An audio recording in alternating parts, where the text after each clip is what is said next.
Hello guys, എല്ലാവർക്കും life with ആമയിലെ next ഒരു cooking വീഡിയോയിലേക്ക് സ്വാഗതം. ഇന്ന് നമ്മൾ ട്രൈ ചെയ്യാൻ പോകുന്നത് ഒരു ബാച്ചിലർ സ്റ്റൈൽ പനീർ ബട്ടർ മസാലയാണ്. ഇതിൽ ഒത്തിരി ഇൻഗ്രീഡിയൻസ് ഒന്നുമില്ല. നിങ്ങൾക്ക് ഒരു 10 മിനിറ്റ് ഉണ്ടെങ്കിൽ ബോയ്സിനും ഗേൾസിനും എല്ലാവർക്കും പെട്ടെന്ന് തയ്യാറാക്കാൻ പറ്റും. ഇപ്പോൾ ഞാൻ എടുത്തേക്കുന്ന ഇൻഗ്രീഡിയൻസ് നിങ്ങളിതാ ഇതിൽ കാണാൻ പറ്റും.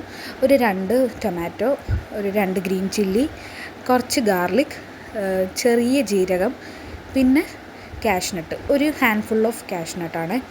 ഇതിന് നമ്മൾ ഒട്ടും വെള്ളം ചേർക്കരുത്. ആ തക്കാളിയിലൊക്കെ ഉള്ള വെള്ളം മാത്രം മതിയാവും. ഇത് നല്ല പേസ്റ്റായിട്ട് അരച്ചെടുക്കാം. വെള്ളം ചേർക്കാനേ പാടില്ല. നമുക്ക് വെള്ളം പിന്നെ ചേർക്കാം. നിങ്ങളിപ്പോൾ വിചാരിക്കുന്നുണ്ടായിരിക്കും, അയ്യോ ഇതിൽ സവാള അങ്ങനത്തെ കാര്യങ്ങളൊന്നും ഇല്ലേ, സവാള ഇടാതെ കറിയോ എന്നൊക്കെ വിചാരിക്കും. പക്ഷേ ഇല്ല, നിങ്ങളൊന്ന് ട്രൈ ചെയ്ത് നോക്കുക. ഇത് ഞാൻ ഇപ്പോൾ ഗാർലിക് ഇട്ട് കൊടുക്കുന്നുണ്ട്. കാഷ്നട്ട് മസ്റ്റാണ്. കാഷ്നട്ട് ഒഴിവാക്കേ ചെയ്യരുത്. ആ ഒരു ക്രീമി ടെക്സ്ചർ വരണമെങ്കിൽ കാഷ്നട്ട് ചേർക്കണം. അല്ലാതെ നമ്മൾ ക്രീമി ആയിട്ടൊക്കെ ഇരിക്കണമെങ്കിൽ നമ്മൾ ഫ്രഷ് ക്രീമൊക്കെ ചേർക്കാറുണ്ട് പനീർ ബട്ടർ മസാലയ്ക്ക്. പക്ഷേ ഇവിടെ നമ്മൾ അതൊന്നും ചേർക്കുന്നില്ല. ഉള്ള ഇൻഗ്രീഡിയൻസ് വെച്ചിട്ട് നമുക്കൊരു പനീർ ബട്ടർ മസാല റെഡിയാക്കാം. ഇപ്പോൾ ഞാൻ ഇത് പേസ്റ്റാക്കി എടുത്തിട്ടുണ്ട്. ഞാൻ അതിൻ്റെ ആ ഒരു കൺസിസ്റ്റൻസി കാണിച്ചു തരാമേ. നോക്ക്, ഞാൻ ഒട്ടും വെള്ളം ചേർത്തിട്ടില്ല കേട്ടോ. നന്നായിട്ട് പേസ്റ്റാക്കി എടുക്കുക. ഇപ്പം ഹോസ്റ്റലിലൊക്കെ PGക്കൊക്കെ നിൽക്കുന്ന ബോയ്സോ ഒക്കെ ഉണ്ടെങ്കിൽ നിങ്ങൾക്കൊന്ന് ട്രൈ ചെയ്യുന്നത് നോക്കാവുന്നേ ഉള്ളൂ, പെട്ടെന്നാവും. ഇനി നമുക്ക് മസാലാസ് ഒന്ന് എടുത്ത് വെക്കാം. ഇതിൽ ഞാനിവിടെ കാശ്മീരി ചില്ലിയാണ് എടുത്തേക്കുന്നത്. എനിക്ക് അത്രയ്ക്ക് എരിവ് വേണ്ട. അപ്പോൾ ഞാൻ ചില്ലി പൗഡർ എടുത്തിട്ടുണ്ട്, കൊറിയാണ്ടർ പൗഡർ എടുത്തിട്ടുണ്ട്, പിന്നെ ടർമറിക് പൗഡർ ഇത്രയും എടുത്ത് വെച്ചിട്ടുണ്ട്. ഇനി നമുക്ക് പനീർ കട്ട് ചെയ്തെടുക്കാം.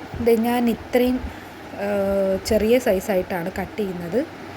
അതാണ് പനീർ ബട്ടർ മസാലയ്ക്ക് എപ്പോഴും നല്ലത്. ചിലർ നീളത്തിനൊക്കെ കട്ട് ചെയ്തിടാറുണ്ട്, പക്ഷെ വേണ്ട, ഞാൻ ഇങ്ങനെയാണ് കട്ട് ചെയ്തത്. ഇനി നമുക്കൊരു 50 ഗ്രാംസ് ഓഫ് ബട്ടർ എടുക്കാം. ഞാൻ ഇവിടെ അൺസോൾട്ടഡ് ബട്ടറാണ് എടുത്തേക്കുന്നത്. നിങ്ങൾ എടുക്കുമ്പോൾ ഒന്ന് നോട്ട് ചെയ്യുക. സോൾട്ട് ഉള്ളതാണെങ്കിൽ പിന്നെ നമ്മൾ സോൾട്ടൊക്കെ ഇടുമ്പോൾ ഒന്ന് ശ്രദ്ധിക്കാം. ഇത് നന്നായിട്ട് മെൽറ്റായി വരുമ്പോൾ നമ്മൾ ആ എടുത്ത് വെച്ചേക്കുന്ന മസാല ഉണ്ടല്ലോ, ഫ്ലെയിം നല്ല സിമ്മിലിടുക, അല്ലെങ്കിൽ ഇത് കരിഞ്ഞു പോവും. ബട്ടർ പെട്ടെന്ന് മെൽറ്റായിട്ടുണ്ട്. അപ്പം ഇതൊന്ന് നമുക്കൊന്ന് സോട്ട് ചെയ്തെടുക്കാം. ഇതിൻ്റെ ആ ഒരു പച്ചമണം മാറുന്നത് വരെ ചെയ്താൽ മതിയാവും. ഇതൊന്ന് ആ ഒരു പച്ച മണമൊക്കെ മാറി വരുമ്പോഴത്തേക്കിനും നമ്മൾ ആ അരച്ച് വെച്ചേക്കുന്ന പേസ്റ്റില്ല, ഞാൻ ഒരു ഇച്ചിരി വെള്ളം ചേർത്തിട്ടുണ്ട്, കുറച്ച് മാത്രം. നമുക്കിനി ഇതൊന്ന് കുക്കായി വരുമ്പോൾ ഞാൻ കുറച്ച് വെള്ളം ഒഴിച്ചിട്ടുണ്ട്. നമ്മുടെ ഗ്രേവിക്ക് അനുസരിച്ച് വെള്ളം ഒഴിച്ചിട്ടുണ്ട്. ഇനി ഞാൻ നേരത്തെ പറഞ്ഞ പോലെ സോൾട്ടഡ് ബട്ടർ ആണെങ്കിൽ നിങ്ങൾ ശ്രദ്ധിക്കുക. ഞാൻ ഇപ്പം ആവശ്യത്തിന് ഉപ്പിട്ട് കൊടുക്കുന്നുണ്ട്. ഇനി നമ്മുടെ മെയിൻ ഐറ്റമാണ്. ഇതിൻ്റെ ഒരു മണം പനീർ ബട്ടർ മസാലയ്ക്ക് ഭയങ്കര ഒരു ഫ്ലേവർ വരുന്നതാണ്. കസ്തൂരി മേത്തിയാണ് ഞാൻ ഇട്ടത്. ഒരു 2 പിഞ്ച് മതിയാവും. പിന്നെ നമ്മൾ കട്ട് ചെയ്ത് വെച്ചേക്കുന്ന പനീർ ഇട്ടിട്ടുണ്ട്. എന്നിട്ടിത് ഒന്ന് കുക്ക് ചെയ്തെടുക്കുക. ഇനി നമ്മൾ കുറച്ച് മല്ലിയിലയും കൂടെ ഇട്ട് കൊടുക്കാം. ഇത്രയേ ഉള്ളൂ നമ്മുടെ പനീർ ബട്ടർ മസാല. എല്ലാവരും വിചാരിക്കുന്നുണ്ടാവും അല്ലേ, ഇത്ര പെട്ടെന്നോ? ഇതിപ്പം ലോങ് വീഡിയോ ഒന്നും ആയിട്ട് ആരും കാണണ്ട, 4 മിനിറ്റ് വീഡിയോ ഉള്ളൂ. എല്ലാവരും ട്രൈ ചെയ്യുക. വളരെ ഈസിയാണ്. ചെറിയ പിള്ളേർക്കൊക്കെ, എന്നുവെച്ചാൽ കുഞ്ഞുങ്ങളല്ല, എല്ലാവർക്കും ട്രൈ ചെയ്യാം. ഉറപ്പായിട്ടും ട്രൈ ചെയ്യണം. ചപ്പാത്തിയുടെ കൂടെയൊക്കെ പോകുന്ന വഴി അറിയത്തില്ല. നമ്മൾ ഇതിനെ ഒന്ന് അടച്ചു വെച്ചൊന്ന് കുക്ക് ചെയ്യുക.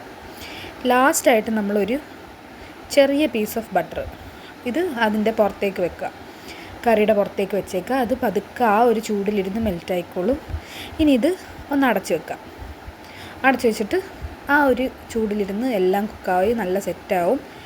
ചപ്പാത്തിയുടെ കൂടെയും പുട്ടിൻ്റെ കൂടെ അപ്പത്തിൻ്റെ കൂടെയൊക്കെ എളുപ്പത്തിൽ തയ്യാറാക്കാൻ പറ്റുന്ന എല്ലാവരും ട്രൈ ചെയ്യുക. പിന്നെ സബ്സ്ക്രൈബ് ചെയ്തിട്ടേ പോവാവേ. Okay, by.